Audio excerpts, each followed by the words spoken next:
जनाब ओवैसी साहब ने और बावन साहब ने जो हम लोगों ने भागीदारी संकल्प मोर्चा भागीदारी परिवर्तन मोर्चा बनाया, उसके बारे में आपको जानकारी दी। हम लोगों ने 5 पार्टियों ने मिल करके अभी ये भागीदारी परिवर्तन मोर्चा बनाया है। इसमें ओवैसी साहब की पार्टी है, हमारी जन अधिकार पार्टी है, बावन में राम साहब का परिवर्तन मोर्चे की तरफ से है और बहुजन मुक्ति मोर्चा के साथी हमारे बैठे हुए हैं, बहुजन मुक्ति पार्टी के और भारतीय वंचित समाज पार्टी के आदरणीय रामकरण कश्यप जी हैं और जनता क्रांति पार्टी के अनिल चौहान जी हैं, कमलेश चौहान जी हैं।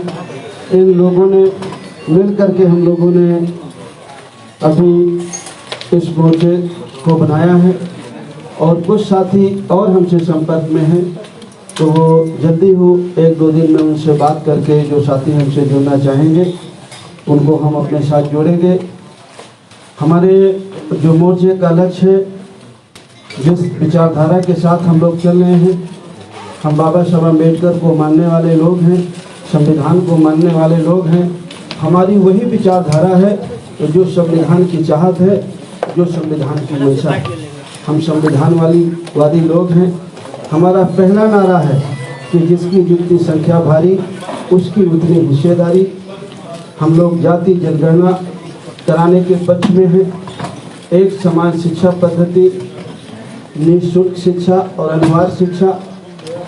नई शिक्षा नीति के आड़ में जैसे पिछले साल कोरोना महामारी की जब शुरुआत हुई और 2 महीने सबको पूरे देश को बंद करके अंदर रखा गया, उस 2 महीने में जो 4-5 कानून बने, एक कृषि का कानून बना जिसको अभी वापस दिया गया, 1 साल किसान आंदोलन करते रहे।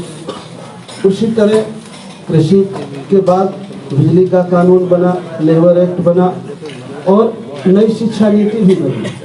वो नई शिक्षा नीति ऐसी है कि जिस दिन वो जमीन में उतरेगी उस दिन आप हम सभी को पता चलेगा कि वो हमारे हित में है या हमारे बेटों के नुकसान में। हम जहाँ तक समझ पाते हैं वो नई शिक्षा नीति भी कृषि कानून की तरह वो भी हमारे और आपके बच्चों के हित में नहीं है। पिछड़ों का जो रिजर्वेशन रोका गया उसको शुरू किया, लेकिन पूरी तरह नहीं शुरू किया, वो शुरू होना चाहिए। निजी क्षेत्रों में भी ST, ST, OBC का रिजर्वेशन लागू करने के पक्ष में हैं हम लोग। और जो अभी किसान की जो फसल खरीदी जाती है उसके लिए जो उनकी मांग थी कि सरकार एक गारंटी कानून बनाए कि उससे कम में खरीद ना हो।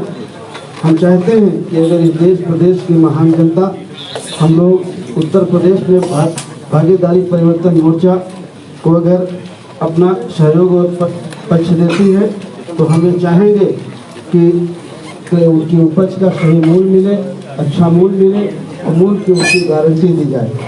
किसानों को खाद बीज सस्ता हो, सिंचाई किसानों के लिए फ्री हो, घरेलू बिजली गरीब और कमजोर की फ्री हो, किसानों के गन्ने का भुगतान हो, छोटे दुकानदार जो मझोले दुकानदार हैं, किसान उनके जो कर्जे हैं वो माफ़ किए जाएं।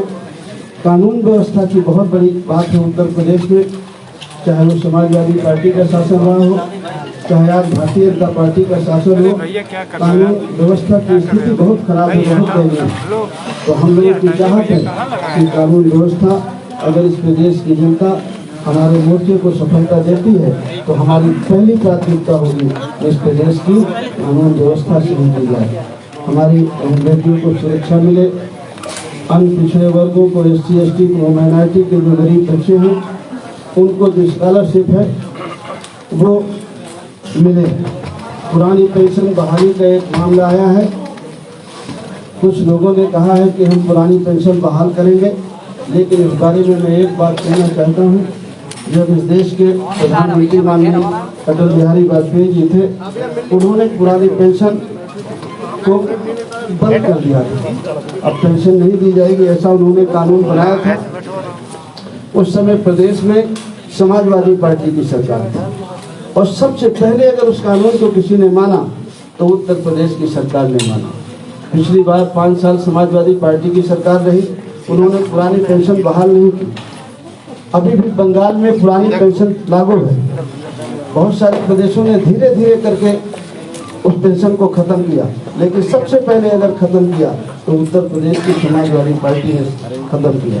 आज वो जरूर कहते हैं कि पुरानी पेंशन वो बहाल करेंगे, लेकिन वो करेंगे या नहीं करेंगे, लेकिन अगर इस मोर्चे को लोग सहयोग देते हैं, बहुमत देते हैं, तो ये मोर्चा जरूर पुरानी पेंशन को बहाल करेंगे।